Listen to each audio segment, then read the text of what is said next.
আসসালামু আলাইকুম ওয়া রাহমাতুল্লাহি ওয়া বারাকাতুহু। ইন্নাল হামদালিল্লাহ ওয়াস সালাতু ওয়াস সালামু আলা রাসূলিল্লাহ ওয়া আলা আলিহি ওয়া আসহাবিহি ওয়া মান ওয়ালা, আম্মা বা'দ। সম্মানিত ছাত্র ভাইরা, আমি এখন লেভেল 4 এর তাওহীদের ক্লাস আরম্ভ করছি। আজকের আলোচ্য বিষয় হচ্ছে শিয়াদের ইমামিয়া ফিরকার কতিপয় বাতিল আকীদা। তো শিয়া ইমামিয়াদের কিছু বাতিল আকীদা নিয়ে আজকের আলোচনা। আসুন জেনে নিই শিয়া ইমামিয়াদের আকীদা এবং বিশ্বাস কি। এক, তাদের মতে বিবেক বুদ্ধির দাবি অনুযায়ী আল্লাহ তাআলার সৃষ্টিকে পুনরুত্থিত করা ওয়াজিব। তারা বলে থাকে যে বিবেক বুদ্ধির দাবি যে আল্লাহ রাব্বুল আলামিনকে তার সৃষ্টিকে পুনরায় উত্থিত করতে হবে, উঠাতে হবে, এটা বিবেকের দাবি। এবং তারা যুক্তি দিয়ে থাকে, কেননা অপরাধীকে শাস্তি দেওয়া ও পুণ্যবানকে পুরস্কৃত করার জন্য এটি জরুরি। কিন্তু এটা হচ্ছে তাদের আকীদা। কিন্তু আহলে সুন্নাত ওয়াল জামাতের মতে আল্লাহ তাআলার উপর ওয়াজিব বলতে কিছু নেই। বান্দাদেরকে পুনরায় জীবিত করা আল্লাহ তাআলার উপর এমন আবশ্যক নয় যে উহা পরিত্যাগ করলে বিবেক বুদ্ধির দাবি অনুযায়ী উহা নিকৃষ্ট কাজ হবে। আল্লাহর উপরে কোনো কিছু দাবি চাপিয়ে দেওয়া, যে আল্লাহর উপরে এটা করা ওয়াজিব, এরকম বলা, মানে আল্লাহকে কোনো কিছু করতে বাধ্য করা, এটা আল্লাহর উপরে চাপানো যাবে না। আল্লাহ মুখতারে কুল, তিনি তার ইচ্ছা, তিনি যা ইচ্ছা করেন তাই করতে পারেন। তবে তিনি যে সৃষ্টিকে পুনরুত্থান করবেন এটা তিনি বলেছেন, বিধায় তিনি করবেন। এটা আল্লাহর উপরে ওয়াজিব নয়, বিবেক বুদ্ধির এটা দাবি নয়, বরং আল্লাহ রাব্বুল আলামিন বলেছেন যে ওই হাসর হবে এবং বিষয়টি পুনরুত্থান ও হাসর নসরের বিষয়টি বাস্তবায়িত হবে, কেননা আল্লাহ তাআলা এর ওয়াদা করেছেন। আল্লাহর ইচ্ছা ছিল, আল্লাহ করবেন, তাই হবে। তিনি ওয়াদা খেলাফ করেন না। ইমামিয়া সম্প্রদায়ের লোকেরা বলে থাকে যে বিবেক বুদ্ধির দাবিতে পুনরুত্থান আল্লাহর উপরে ওয়াজিব। আহলে সুন্নাত ওয়াল জামাতের আকীদা হলো কোরআন ও হাদিসের অনেক দলিল দ্বারা আখিরাত ও পুনরুত্থান সাব্যস্ত। আল্লাহ তাআলার ওয়াদা অনুযায়ী এটি হবে, তার উপর এটি ওয়াজিব এ হিসাবে নয়।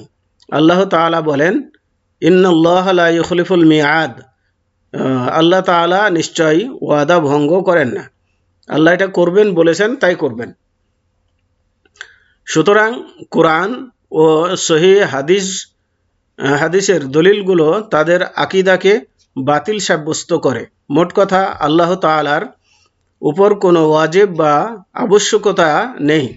তার উপর কেউ কিছু আবশ্যক করে দেওয়ার ক্ষমতা রাখে না।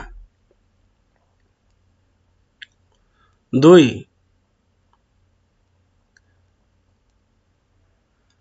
তারা মনে করে কিছু কিছু মানুষ কিয়ামতের পূর্বে আরেকবার দুনিয়াতে ফিরে আসবে।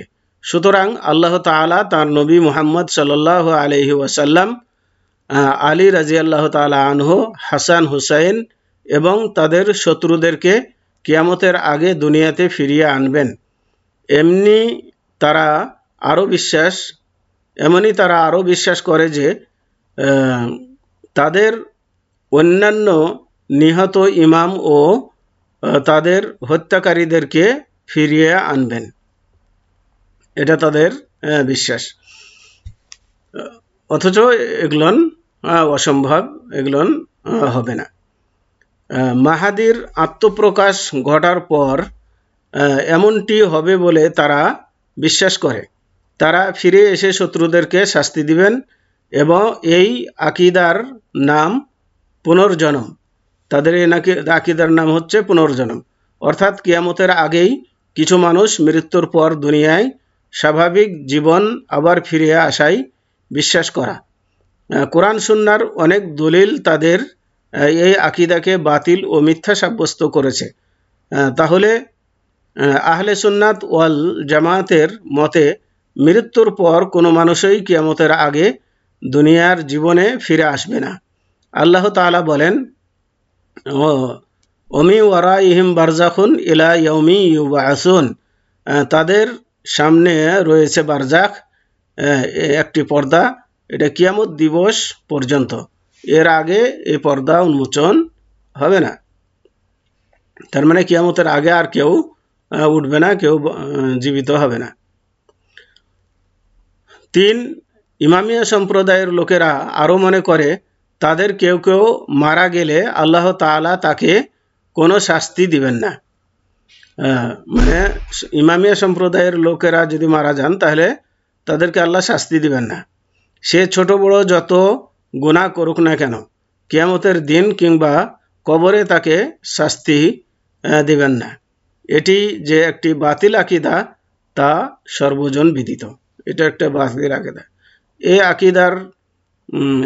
আকিদায় বিশ্বাসী আমাদের দেশে অনেক লোককে দেখা যায় যে এরা বলে থাকে যে এদের হাতে বায়াত করলে পারে এদেরকে কবরে সওয়াল জবাব করা হবে না, তাদের কোনো আযাব হবে না, এরকম বলে থাকে। তো এরা এদেরই দলভুক্ত। 4, শিয়াদের একটি ফিরকা 12 জন ইমামকে মাসুম বা নিষ্পাপ মনে করে। এই ফিরকাকে ইসনা আশারিয়া তথা 12 ইমামের ইমামত্বে বিশ্বাসী সম্প্রদায় বলা হয়। এরা ইসনা আশারিয়া নামে বিশ্বাস, এই দলটির নামকরণ করা হয়েছে, যারা 12 জন ইমামে বিশ্বাসী। সাধারণভাবে ইমামিয়া কথাটি বলতে ইহাই বোঝা যায়, তারা তাদের ইমাম মুসা কাজেমের মৃত্যুর পর তার পুত্র আলী রেজাকে ইমাম মনে করে।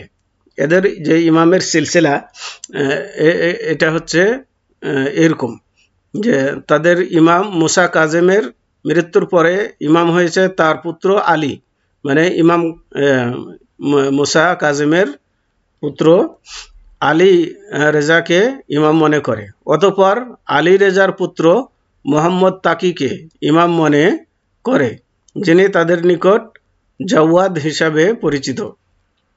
অতঃপর জাওয়াদের পুত্র আদিকে ইমাম মনে করে। অতঃপর আদির পুত্র হাসান, এখানে হাসান হবে, আসান লেখা আছে, হাসান আসকারিকে ইমাম মনে করে। অতঃপর হাসানের পুত্র মোহাম্মদ মাহাদিকে ইমাম মনে করে। তাদের আকিদা হলো এই মাহাদি প্রতীক্ষিত মাহাদি, মানে তাদের বিশ্বাস যে একজন ইমাম মাহাদি আসবে, সেই মাহাদি হচ্ছে এই মাহাদি, মানে হাসানের পুত্র মোহাম্মদ মাহাদি। তাদের ইমামদের উপরোক্ত ক্রমধারা কেউ বিরোধিতা করেনি, মানে এরা সবাই এটাতে বিশ্বাসী। তবে মাহাদি কোন সালের কোন সময়ে আত্মগোপন করেছেন তা নিয়ে তারা মতভেদ করেছেন।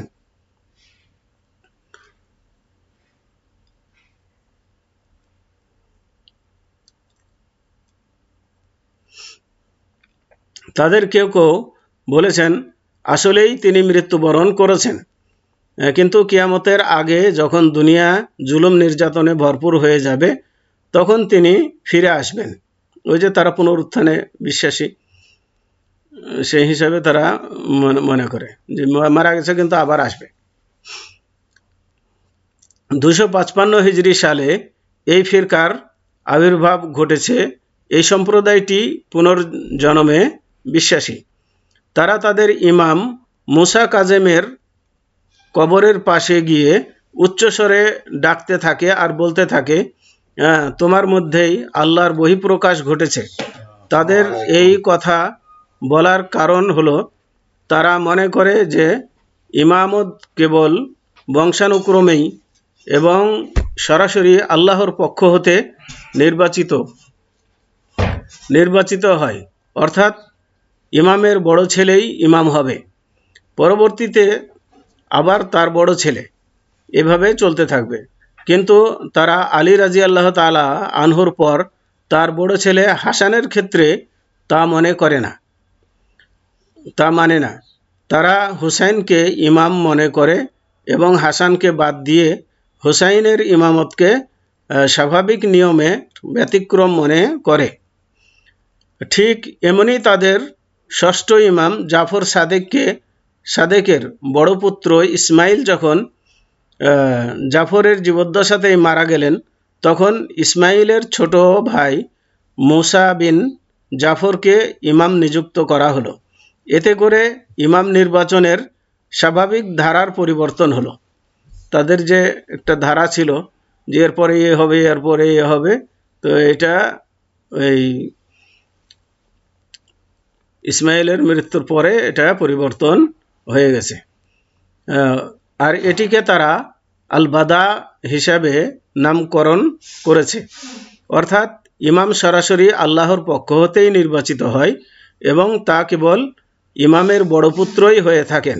কিন্তু জাফর সাদেকের বড় পুত্র ইসমাইল যখন জাফরের জীবদ্দশায় মারা গেলেন, তখন তারা বলতে লাগলো যে আল্লাহর ইচ্ছা ও হুকুমেই ইমামত্ব ইসমাইল থেকে মুসার দিকে স্থানান্তরিত হয়েছে।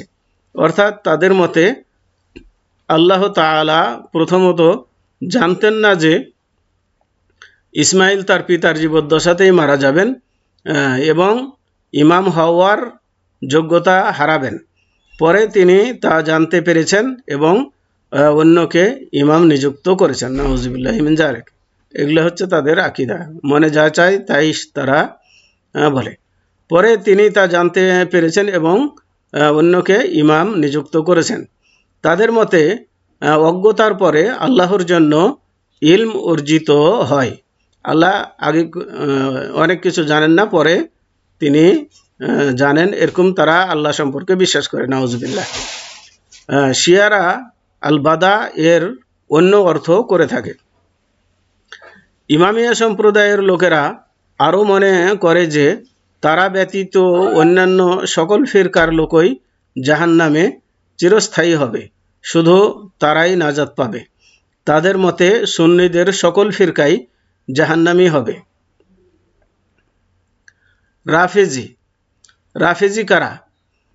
তাদেরকে রাফেজি বলার কারণ হলো তারা আবু বকর ও উমর রাজিয়াল্লাহু তাআলা আনহুমার খেলাফতকে অস্বীকার করে। মানে তারা রাফেজিরা আবু বকর এবং উমর রাজিয়াল্লাহু তাআলা আনহুর খেলাফত মানে না। তারা বলে যে এরা গাদ্দারি করে আলীর খেলাফত ছিনিয়ে নিয়েছে, কেড়ে নিয়েছে। এই জন্য তাদের এই আবু বকর এবং উমরের খেলাফতকে তারা রাফস করে, অস্বীকার করে। এই জন্য তাদেরকে রাফিজি বলা হয়।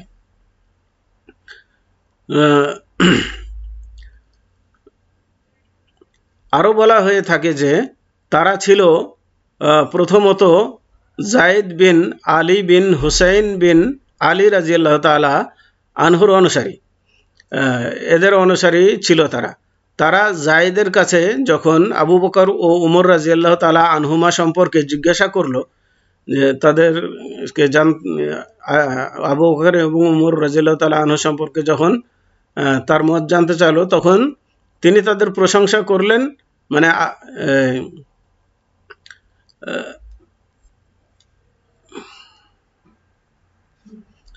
জায়েদ বিন আলী আবু বকর এবং উমর রাদিয়াল্লাহু তাআলা আনহুর প্রশংসা করলেন এবং রাদিয়াল্লাহু আনহুমা বললেন তাদের সম্পর্কে। এতে করে তারা তার কাছে বায়াত করার পরও তাকে, এখানে কাকে লেখা আছে, এখানে তাকে হবে, তাকে বর্জন করলো। তখন জায়েদ তাদেরকে লক্ষ্য করে বলেছিলেন, রাফাস তুমনি, অর্থাৎ তোমরা আমাকে বর্জন করলে। তো জায়েদের এ কথা থেকেই তাদেরকে রাফেজি বলা হয়ে থাকে। কেউ কেউ মত প্রকাশ করেছেন, মানে যে এদের কথা থেকে তাদেরকে রাফিজি বলা হয়ে থাকে। তো যেটাই হোক, এই কারণগুলোর একটি কারণ হিসেবে তাদেরকে রাফিজি বলা হয়। তো রাফিজিদের অনেক উপদল রয়েছে। তাদের মধ্যে জাইদিয়া এবং ইমামিয়া সম্প্রদায় অন্যতম। তাদের মধ্যে যারা তাদের ইমামদের মধ্যে উলুহিয়াতের গুণাবলী আছে বলে দাবি করে, তারা সর্বাধিক গুমরাহ। তারা বলে তাদের ইমামের মধ্যে কি উলুহিয়াতের গুণাবলী রয়েছে। সর্বাধিক গুমরাহ। তারা শরীয়তের হারামগুলোকে হালাল মনে করেছে এবং ওয়াজিব ফরজগুলো বাতিল করে দিয়েছে। তারা আরও বলে যে আল্লাহ তাআলার কাছে অনেক জিনিস অজানা থাকে, নাউজুবিল্লাহ। আল্লাহ অনেক জিনিস জানেন না, এটা মনে করে তারা, এবং পরবর্তীতে তিনি সেগুলো জানতে পারেন। মানে আল্লাহ আগে জানেন না, কিন্তু পরে জানতে পারেন, নাউজুবিল্লাহ। এই ফিরকাগুলোর একটি অন্যটিকে কাফেরও মনে করে। শিয়ারাই একজন আরেকজনকে কি মনে করে? আরেক দলকে কাফের মনে করে। তো আসলে তারা সবাই কাফের, বাতিল, এটাই ঠিক। তো আজকে এ পর্যন্তই। ওয়াসাল্লাল্লাহু আলা নবিয়িনা মুহাম্মদ ওয়া আলা আলিহি ওয়া আসহাবিহি ওয়া বারিক ওয়া সাল্লাম। আসসালামু আলাইকুম ওয়া রাহমাতুল্লাহি ওয়া বারাকাতুহু।